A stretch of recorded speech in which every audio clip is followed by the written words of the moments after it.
does anyone want to guess which country, maybe within the European Union or without or outside the European Union, which country was the first country to name Internet as a human right within their country? Korea? No, no. Maybe difficult for you to guess. Which country maybe? No. Well, you can think broadly, not just within the European Union. America? No. Okay.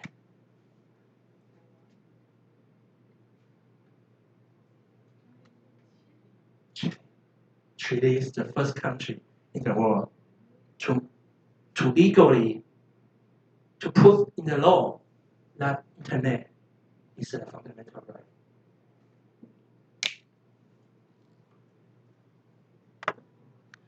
right. Okay, so this the point of the inclusion of Internet access services into, especially into the universal services. Okay, and the next is the inclusion of new technologies. Okay, the first one is the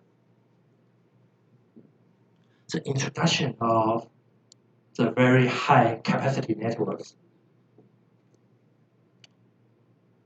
Okay, very high capacity network means, okay, you can call it like NGN, the next generation network, but something, the ability to provide telecom service, I mean, it has much higher ability to provide telecom services compared to traditional broadband networks. Okay. Okay, so the inclusion of the idea of very high capacity networks in the current framework includes the regulator has to do some kind of surveys, geological surveys, about how these kind of networks are deployed, installed in their country.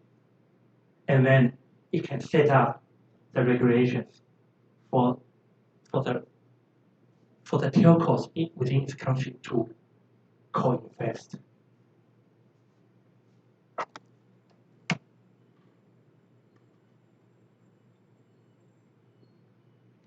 That means maybe 2 or more telcos to cooperate to invest in the deployment of these kind of networks.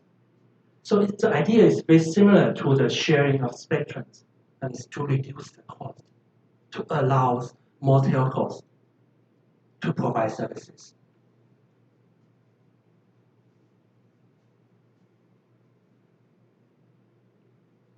The next one is the introduction of interpersonal communication services. Well, by interpersonal communication services, the idea means it's not a traditional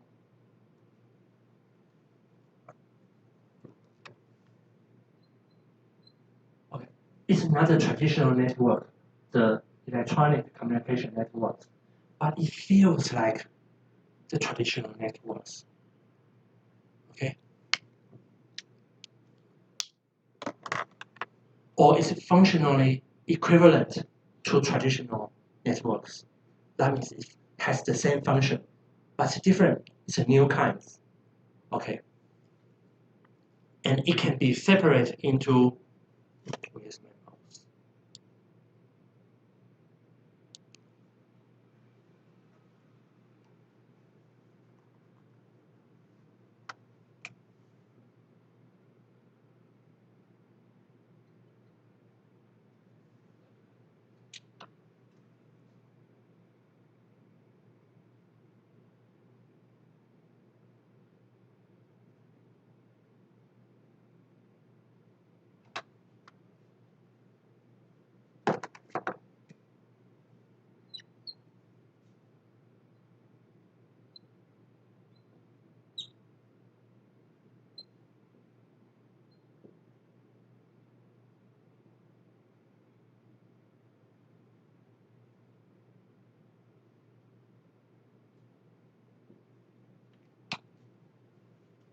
Okay, so the interpersonal communication services can be further distinguished into two kinds. The first is number-based.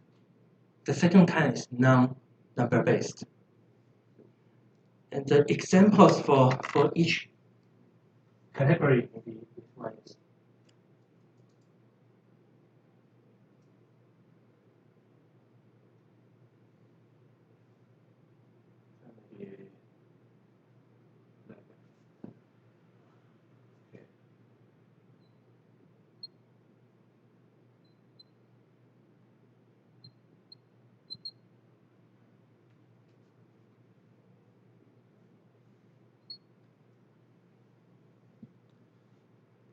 Okay, so for the number-based interpersonal communication service, it includes something like Skype, involves some kind of numbers to assign to that services. And there are also some not number-based interpersonal communication services, including OTT services, over-the-top services, and Internet of Things, machine-to-machine technologies of these new emerging services. And also in the current framework is introduced the public warning system. So what is a public warning system? Some of you may have already not really used, but experienced that. Earthquake, right? When an earthquake took place somewhere else, not else, somewhere in Taiwan, okay, and when I don't know who our authority of earthquake, yeah, maybe the Weather Bureau, it got the signals, and because those signals it was transmitted with, well, maybe within the fiber networks, so it's faster, and the weather bureau, weather forecast bureau, I don't know the official name, but it will be able to send these warnings onto our cell phones. And because those warnings, those signals are transmitted through this kind of network, so it's usually, or at least sometimes, faster than the earthquake when we feel, than the speed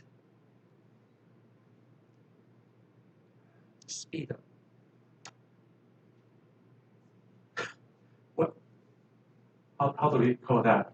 The for the time that we feel.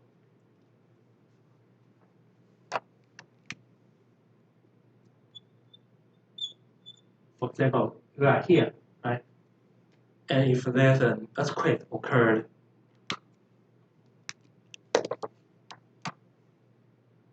for example, in Hualien, okay. And because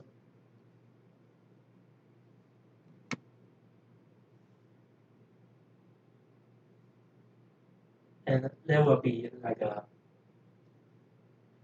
like a small stations within Taiwan, a lot of small stations to detect the earthquake waves all around Taiwan.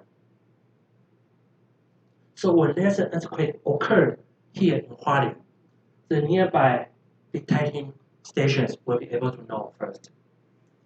And because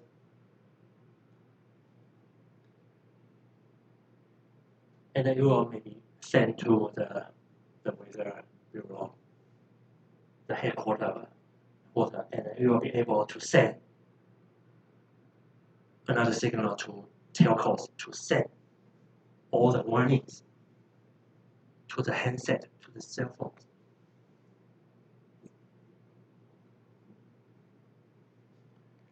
And because these signals, although at the end it's by wireless, but at the beginning maybe it was sent through this kind of very high capacity network. So it's very fast. Faster than when we feel the earthquake from its original site. So we have the difference of time that we can react to those natural disasters. Okay, so this is the idea of public warning system that in Taiwan we already have, which just introduced that. Maybe around the same time, around 2018 or something. Okay, so these are the new things that, although as we have discussed, the obligations on the SAP methodologies remains the same. I mean, the original obligations in the previous telecoms package remains the same, but the current framework also introduced differences, such as this. Okay. And also to come with this regulatory framework, in 2014, the Commission published another recommendation, which further reduced the markets that are subject to ex-ante regulation, and there were only 4 left, and all 4 of them are wholesale markets. The first is the wholesale co-termination of individual public telephone network provided at a fixed location.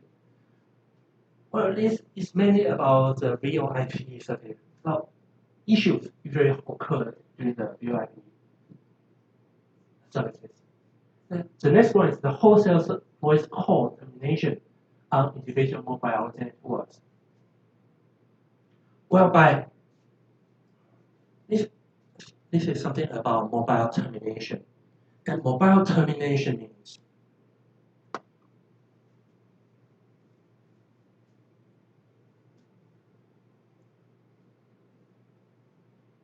okay, we'll come back to the mobile termination in the next hour.